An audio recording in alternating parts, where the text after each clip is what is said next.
The stars looked different from the viewing deck of the Luna Peace Station. Captain Elizabeth Warren noticed this every time she made the trip from Earth. She stood with her hands clasped behind her back, watching the blue sphere of humanity's homeworld spin slowly below. "Captain, they're here," said a voice behind her. Elizabeth turned to see Lieutenant Jack Foster, his uniform crisp, and his expression tense.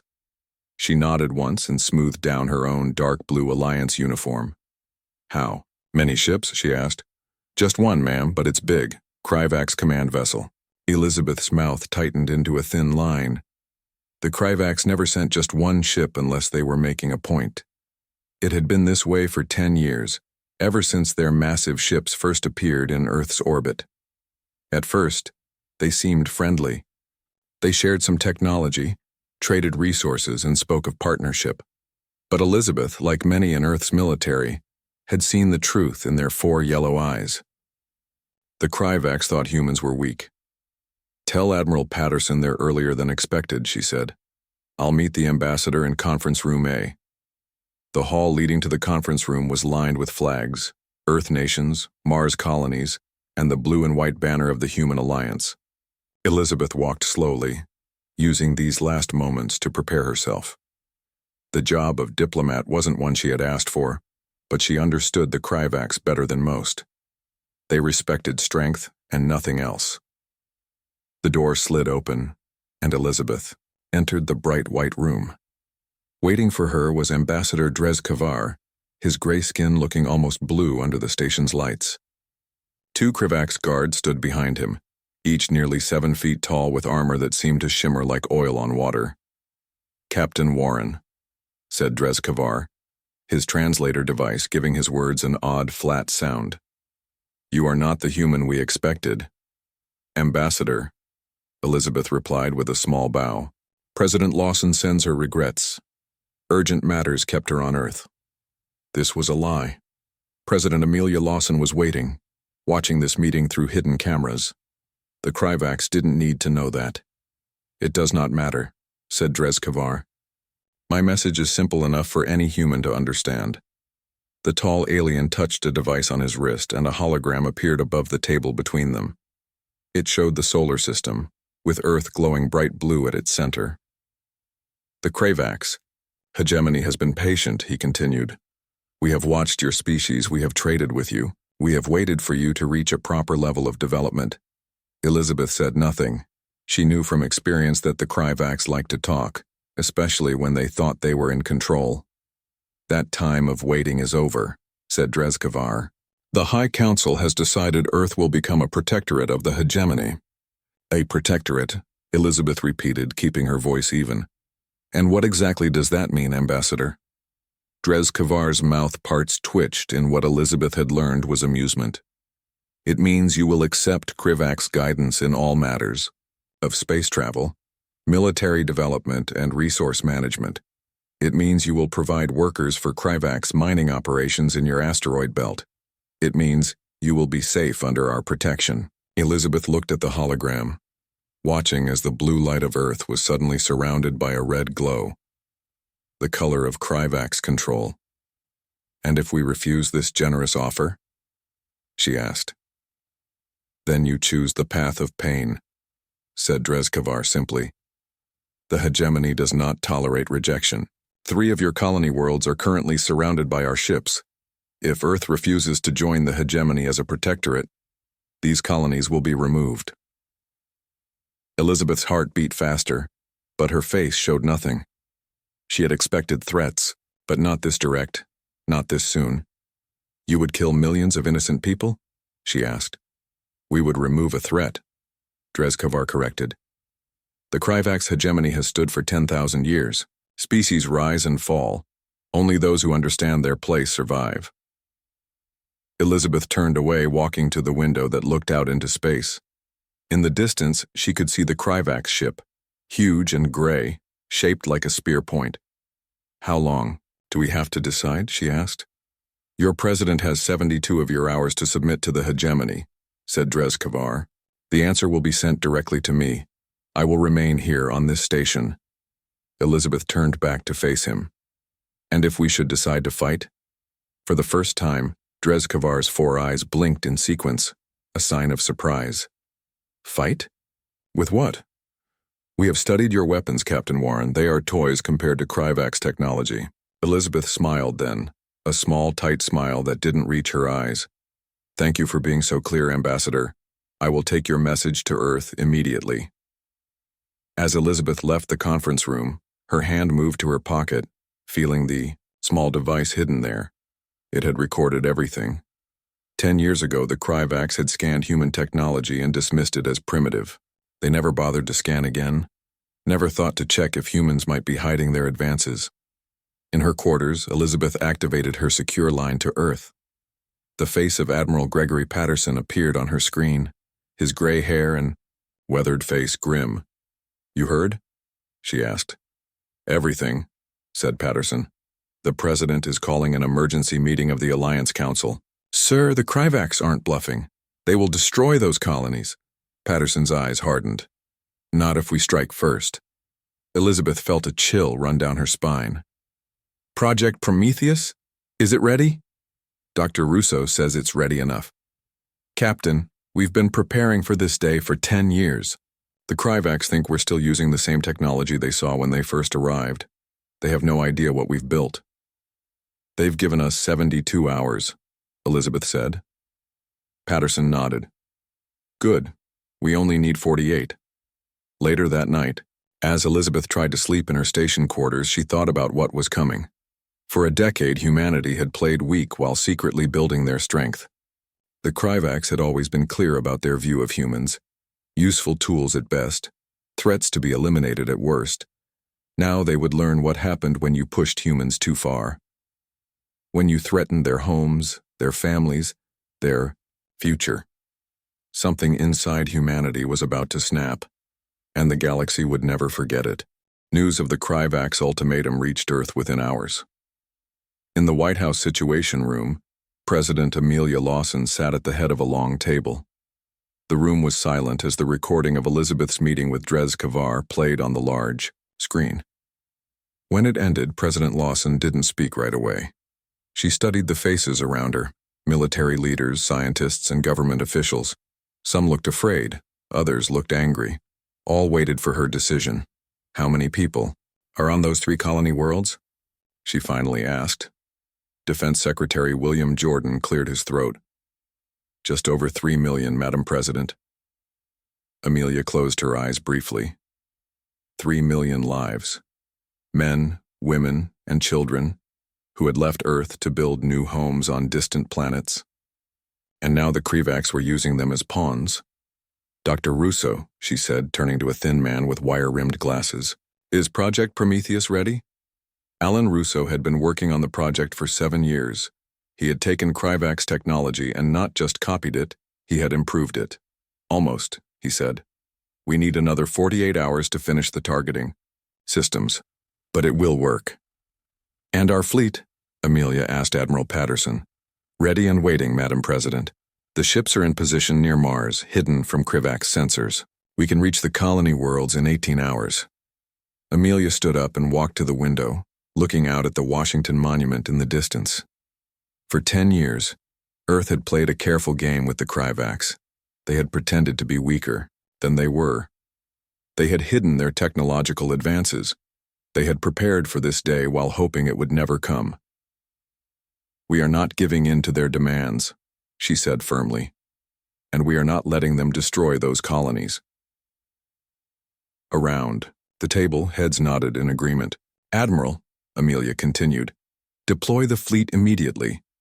I want our ships at those colonies before the Kryvax can act. Yes, Madam President. Dr. Russo, you have 48 hours. Make it work. I will, Madam President. Amelia turned to face them all, her expression hard and determined. The Kryvax think they know us. They think we're weak. They think we'll either give in or watch those colonies die. They're wrong. It's time to show them exactly who they're dealing with. Far away from Earth, on the red planet Mars, Dr. Samantha Reeves worked frantically in her underground lab. As the lead scientist on the weapons part of Project Prometheus, she felt the weight of millions of lives on her shoulders. Try it again, she told her team. wiping sweat from her forehead. A young engineer named Peter Garcia adjusted some controls on a large machine. The device hummed to life, glowing with a blue light. Energy level stable, Peter reported. Field integrity at 92%. Samantha checked the readings on her tablet. Not good enough. We need at least 95%. The door to the lab slid open and General Frank Martinez walked in. His uniform was spotless, but his eyes showed he hadn't slept. "Dr. Reeves," he said. "I need an update." Samantha sighed. "We're close, General. The disruptor works, but the targeting system still needs calibration." "How close is close?" 36 more hours, maybe less." General Martinez frowned. "The Kryvax ships are already moving toward the colonies. Our fleet will engage them in less than 18 hours. Samantha felt her stomach tighten. "That's not enough time." "Make it enough," said Martinez. "Our soldiers can hold the Kryvax off, but not forever. We need Prometheus ready." After the general left, Samantha gathered her team. "Listen up," she said. "We don't have 36 hours anymore. We have 18. I know you're tired, I know you've been working for days, but right now 3 million lives depend on us." Peter looked at the others, then back at Samantha. "What do we need to do?" "We need to think differently," she said. "The Kryvax believe their shields are perfect. We know they're not. We found the flaw. Now we need to exploit it better, faster." For the next 10 hours they worked without breaks. They adjusted the frequency of the disruptor, fine-tuned the targeting algorithms, and tested the system again and again. Meanwhile, in space, the human fleet raced toward the threatened colonies. Admiral Vincent Kelly commanded from the ship Intrepid. His was not the largest fleet, with only 23 warships against the Kryvax's 50, but each human ship carried weapons the Kryvax had never seen before. "Time to intercept?" Kelly asked his navigator. 6 hours, sir. The Kryvax will reach the first colony in 8. Kelly nodded. "That gives us a 2-hour window. Not much, but it'll have to do." He turned to his communications officer, Ryan Patel. "Any word from Earth?" "Yes, sir. Project Prometheus will be ready. Dr. Reeves promises to have the targeting data to us before we engage." Kelly looked at the star map showing the positions of his fleet and the Kryvax ships. The alien vessels were moving with complete confidence, not bothering to hide their approach or protect their flanks. They expected no resistance. They believed humans were too weak to fight back. That mistake was about to cost them dearly. Back on Earth, President Lawson addressed the United Nations in an emergency session. Representatives from every nation listened as she explained the situation. "The Kryvax have given us a choice that is no choice at all," she said. "Submit or die. This is not a negotiation. This is not diplomacy. This is tyranny, and humanity will not bow to it." Voices of support filled the room. For once, the nations of Earth stood united against a common threat. "We have prepared for this day," Amelia continued. "While the Kryvax thought we were weak, we were building our strength. While they thought we were blind, we were studying them. And now when they think we will surrender, we will fight." In space, the human fleet approached the first colony. Through the viewports, they could see the massive Kryvax ships already in orbit, weapons aimed at the planet below. Admiral Kelly took a deep breath. "All ships battle stations. This is not a drill." Across the fleet, men and women moved to their positions. Weapons were armed. Shields were raised. And in a secret compartment on each ship, a device built by Dr. Reeves waited for the signal from Mars. The moment humanity had been preparing for had arrived. It was time to show the galaxy what happened when you pushed humans too far. It was time to snap. The space around New Terra Colony was filled with ships. The huge gray Kryvax vessels hung in orbit like giant spears, their weapons aimed at the planet below. The human colony, home to over 1 million people, continued its normal activities. Most colonists had no idea of the danger above them. Lieutenant Olivia Martinez piloted her small fighter toward the edge of the Kryvax fleet. Her ship, called Valkyrie, looked like a standard Alliance patrol craft from the outside. But inside, it carried technology the Kryvax had never seen. Chimera Squadron. Stay in formation, she said into her comm unit. Remember your training. Behind her, 11 other fighters followed in a pattern designed to look random to Krivak's sensors. Olivia checked her scanner. The Krivaks hadn't noticed them yet, which was exactly the plan. For 3 years, she had trained with Major Kyle Duncan in the secret Chimera program. They had studied Krivak ships, learned their blind spots, and practiced moves that would confuse alien targeting systems. Now it was time to put that training to use. All fighters activate stealth systems, she ordered. Inside her cockpit, lights dimmed as the ship's power shifted to the stealth field. This technology had been developed by reverse engineering a damaged Krivak scout ship found 5 years ago. The aliens didn't know humans had it. Meanwhile, on Mars, Dr. Samantha Reeves made the final adjustments to Project Prometheus. Her team had worked for 16 straight hours, pushing themselves to the limit. Field integrity at 96%, Peter reported, his voice showing his exhaustion. Samantha checked the readings one last time. That's good enough. Send the targeting data to the fleet. Peter's fingers flew over his keyboard. Data sent. The fleet will receive it in 3 minutes. Samantha closed her eyes briefly. After years of work, it all came down to this moment. If Prometheus worked, humanity had a fighting chance. If it failed, millions would die. General Martinez entered the lab, his face serious. Dr. Reeves, we've received reports. The Krivaks have started moving toward the second colony. Then we're just in time, Samantha said. Prometheus is ready. Back in space, Admiral Kelly watched as his fleet approached, the Krivak ships. The enemy was arranged in a standard attack formation, showing no concern about the human vessels. Sir, we're receiving the targeting data from Mars, Ryan Patel reported from his communications station. Kelly nodded. Send it to all ships, and tell Lieutenant Martinez she has the green light.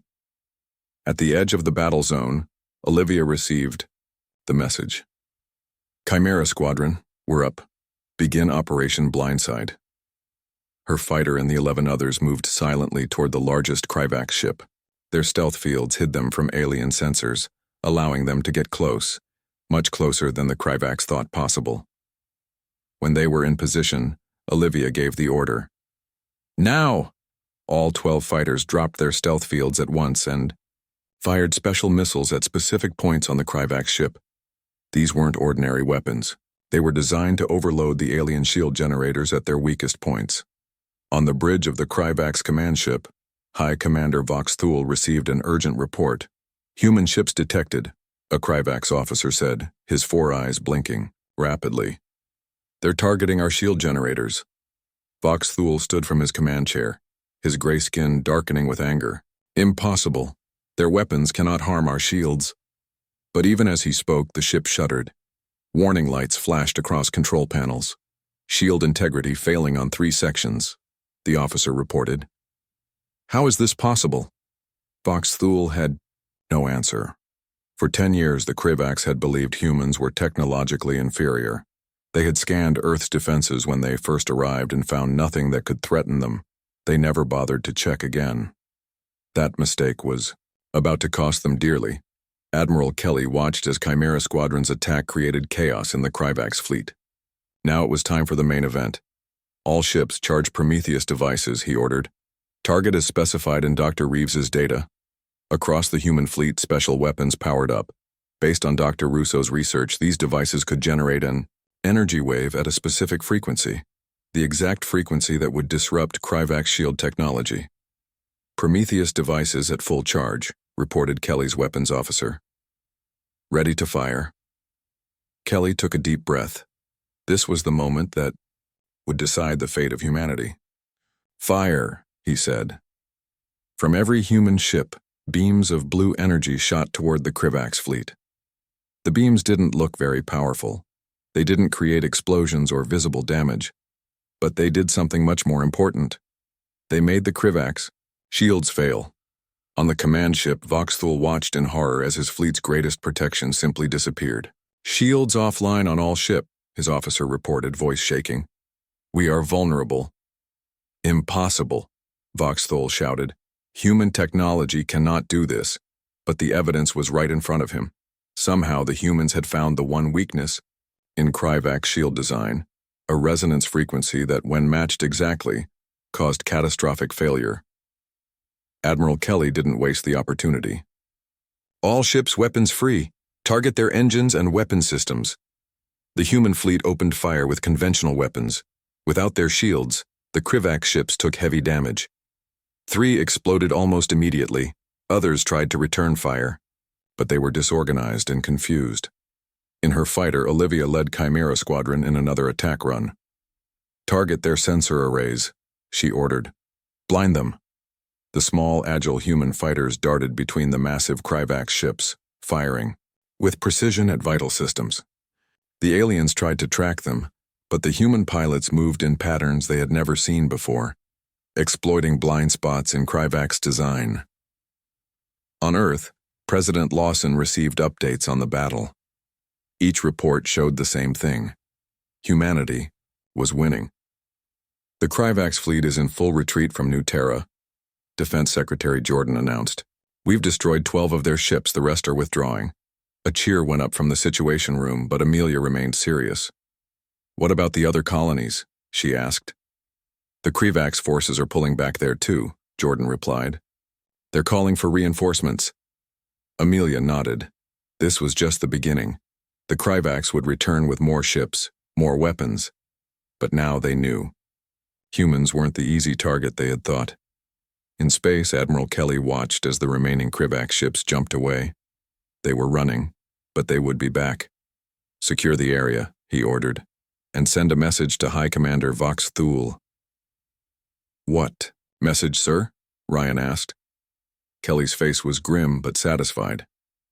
Tell him if the Kryvak's threaten any human colony again, we won't stop at destroying their ships. We'll take the fight to their homeworld. The battle was over, but the war had just begun, and humanity had shown the galaxy what happened when they were pushed too far. They snapped back, hard. News of humanity's victory spread quickly through the galaxy. For many alien species, it was the first they had heard of humans. The story of how a supposedly primitive race had defeated the mighty Kryvak's shocked everyone who heard it. 2 weeks after the battle at New Terra, the Kryvak's returned. This time they brought 100 ships, twice as many as before. The massive fleet gathered near Jupiter, far enough from Earth to avoid immediate detection, but close enough to strike quickly. High Commander Vox Thule had been demoted after his failure. His replacement, War Leader Krasnar, stood on the bridge of the new command ship, watching as his fleet prepared for battle. The Supreme Leader demands victory, Krasnar told his officers. We will not underestimate these humans again. The Kryvak's had modified their shields. They had studied the human attack and believed they had fixed the weakness that Dr. Reeves had exploited. They were confident that this time, they would crush the human resistance and force Earth to submit. They were wrong. On Earth, in the underground facility beneath the Appalachian Mountains, President Lawson met with her War Council. The room was filled with military leaders, scientists, and intelligence officers. The Kryvak's fleet has been spotted near Jupiter, Admiral Patterson reported. 100 ships, heavily armed. Amelia nodded. She had expected this. And our preparations? Dr. Russo stepped forward. Project Helios is ready, Madam President. Project Helios was the next step beyond Prometheus. While Prometheus had been designed to disable Kryvak's shields, Helios could do much more. It could take control of Kryvak's systems completely. What about the fleet? Amelia asked. 35 ships, fully equipped with both Prometheus and Helios. Technology, Admiral Kelly answered from a video screen. We're in position near Europa, hidden from Kryvak sensors. And Chimera Squadron? Major Kyle Duncan, head of the Special Forces program, stood up. Ready and waiting, Madam President. Lieutenant Martinez has 50 fighters now, not just 12. All pilots are trained in the new tactics. Amelia looked around the room. For 10 years, humanity had hidden its strength. They had let the Kryvak's believe they were weak while secretly building weapons and training soldiers. Now it was time to show their full power. The Kryvak's believe they know what to expect, she said. They think they fixed the weakness we exploited last time. They Have no idea what's coming. In space, Lieutenant Olivia Martinez led her expanded Chimera squadron toward the Krivax fleet. This time they weren't trying to hide. This time they wanted the aliens to see them. All fighters attack Pattern Delta, she ordered. Make it look good. The human fighters zoomed toward the edge of the Krivax fleet, firing weapons that created bright flashes but did little damage. It was a distraction, designed to draw attention while the main human fleet moved into position. On the Krivax command ship, War Leader Krasnar watched the approaching fighters with contempt. A pathetic attempt, he said. They send small ships against our fleet? Destroy them. Krivax weapons fired, filling space with energy beams. But the human fighters were too fast, too agile. They danced between the beams, continuing their attack runs. Meanwhile, Admiral Kelly moved the main human fleet into firing range. Hidden behind Europa, they prepared their secret weapon. Helios devices charged and ready, his weapons officer reported. Kelly nodded. Target their command systems, fire when ready. From the human ships, invisible beams shot toward the Krivax fleet. Unlike Prometheus, which had created visible blue energy, Helios was completely undetectable. The only sign it was working would come when the Krivax ships began to respond. On the command ship, a junior officer approached Krasnar. War Leader, we're detecting unusual activity in our computer systems. Krasnar turned sharply. What kind of activity? I'm not sure. Commands are being entered, but not by our crew. Before Krasnar could respond, the lights on the bridge flickered. Around him, control panels began to shut down. On the main view screen, a human face appeared. President Amelia Lawson. War Leader Krasnar, she said calmly. Your ships are now under our control. Your weapons have been disabled. Your engines will respond only to our commands. Krasnar stared in shock. Impossible. How could you? For 10 years you thought you were studying us. Amelia continued. But we were studying you. Every piece of technology you showed us we improved. Every system you thought was secure we found a way into. Across the Krivax fleet the same thing was happening. Ship after ship fell under human control. Weapons powered down. Engines stopped. The mighty alien armada drifted helplessly in space. Admiral, Kelly's fleet emerged from behind Europa, surrounding the disabled Krivax ships. This is Admiral Vincent Kelly of the Earth Alliance, he broadcast to the entire Krivax fleet. Your ships are now under our control. Any attempt to resist will result in your life support systems being shut down. Do you understand? After a long pause, Krasnar responded. We understand. Good. Now listen carefully. One of our ships will dock with your command vessel. War Leader Krasnar will come aboard to discuss terms. 2 hours later, Krasnar stood in the conference room of Kelly's ship, the Intrepid. The alien leader looked smaller somehow, his usual confidence gone. How did you do this? He asked Kelly. How did you defeat our shields? How did you take control of our ships? Kelly studied the alien for a moment before answering. You made a fundamental mistake, War Leader. You judged us by what you saw on the surface, you never looked deeper. We scanned your technology when we first arrived, Krasnar protested. It was primitive. Yes, Kelly agreed. What we allowed you to see was primitive. What we kept hidden was not.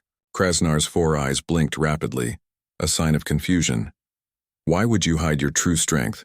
In the hegemony, we display our power to prevent challenges. That's the difference between us, Kelly said. Humans have learned through our own history that sometimes appearing weak when you are strong gives you an advantage. You saw what you expected to see. The terms Kelly presented were simple. The Krivax would leave human space immediately. They would recognize Earth and all its colonies as independent.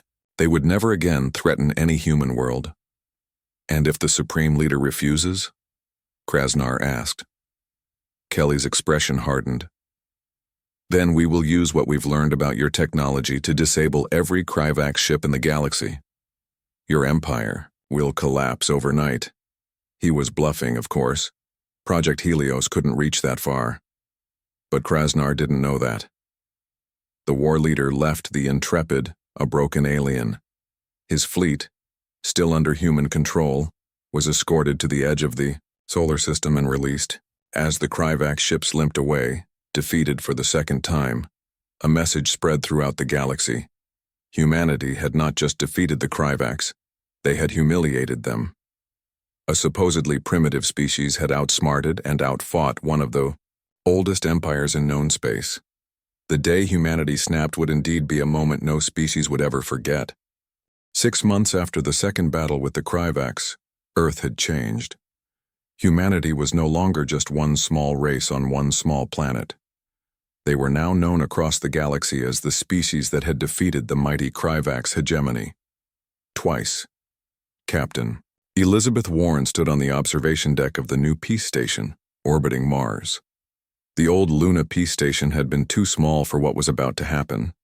Today, representatives from 27 alien civilizations would arrive to meet with humanity for the first time. Nervous? Asked a voice behind her. Elizabeth turned to see President Amelia Lawson, dressed in a formal blue suit. Even the president of Earth looked a little nervous today. A little, Elizabeth admitted. I never thought I'd see this day. Amelia smiled. None of us did. We were just trying to survive. Now we're hosting a galactic conference.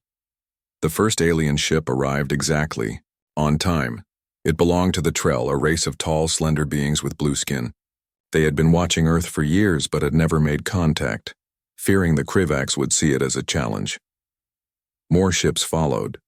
The Vorta with their 6 arms, the insect-like Nari, the aquatic Delphians who lived in special water-filled suits went away from their homeworld. Each race sent their leaders or ambassadors. All came for the same reason, to meet the humans who had done the impossible. In the main conference hall, the aliens gathered.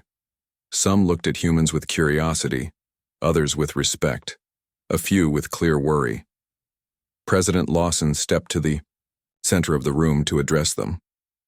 Welcome to Sol System, she said, her voice translated into 27 different languages by the system Dr. Russo had designed. Humanity is honored by your presence. An elder Trell stepped forward. His name was Zivtal, and he spoke for many of the gathered races. Humans, he said, his voice deep and melodic. For 10,000 years, the Kryvax hegemony has dominated this sector of the galaxy. Many races have tried to resist them. All have failed. Until you. Murmurs of agreement spread through the crowd. We have come to learn. Zivtal continued. How did you do it? How did a young race from one small planet defeat an empire that spans 1,000 worlds? Amelia looked at Elizabeth, then at Admiral Kelly and Dr. Russo, who stood nearby. They had discussed this question for weeks, knowing it would be asked. We studied them, Amelia said simply. While they studied us, we studied them more carefully. While they saw what they expected to see, we looked deeper. But your technology, said a Vorta representative. The Kryvax shields were thought to be unbeatable. Their systems were secure. How did you overcome them? Dr. Russo stepped forward. By thinking differently.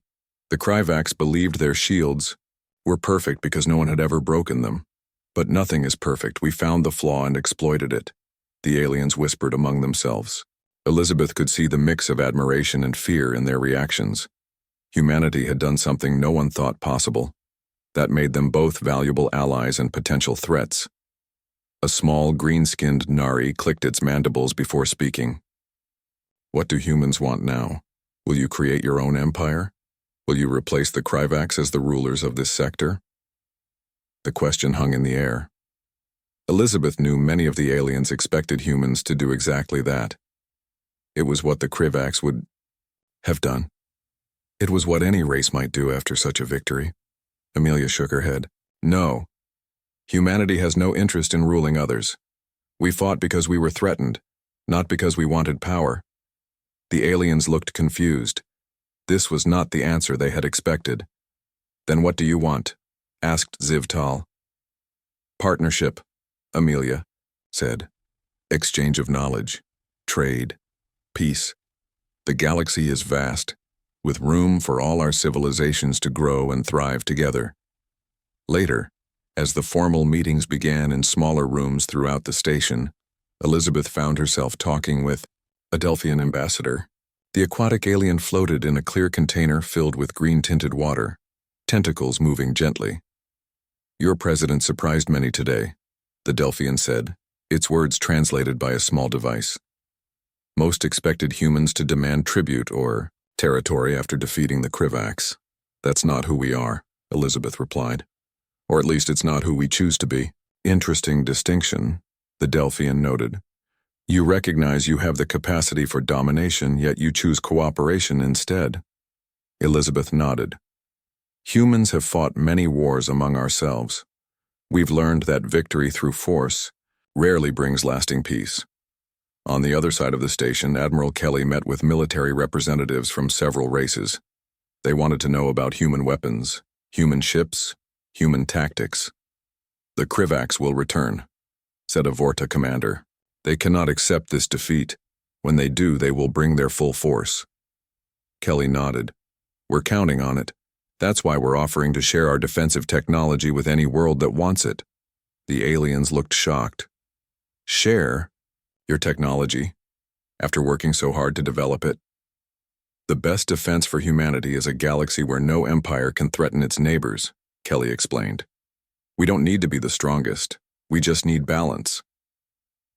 In a science lab, Dr. Russo and Dr. Reeves demonstrated some of their work to alien scientists. Not the most advanced projects, but enough to show humanity's approach to problem solving. "You built all this in just 10 years? Asked a Trell scientist, examining a Prometheus device. "We had motivation," Samantha said with a smile. "Nothing drives innovation like necessity." By the end of the week-long conference, 20 treaties had been signed. Humanity would share some technology, mainly defensive systems. In return, they would gain access to alien knowledge about faster-than-light travel, medicine, and agriculture. On the final day, as the alien ships prepared to depart, President Lawson and Captain Warren stood again on the observation deck. "Do you think it will last?" Elizabeth asked, watching the ships leave. "This peace we've started?" Amelia considered the question. "I don't know. The Krivax are wounded but not destroyed. They'll be back eventually. But when they come, they won't face Earth alone. Because we shared our technology?" "Because we shared our perspective," Amelia corrected. "Those races out there have lived under Krivax dominance for centuries. They never imagined things could be different until we showed them." Elizabeth smiled as she watched the last alien ship disappear into the darkness of space. "So the day humanity snapped wasn't just about us fighting back." "No," Amelia agreed. "It was about showing the galaxy another way. The Krivax rule through fear. We'll build something better through cooperation." As news of the conference spread across the stars, the story of humanity gained new chapters. They were not just the species that had defeated the Krivax.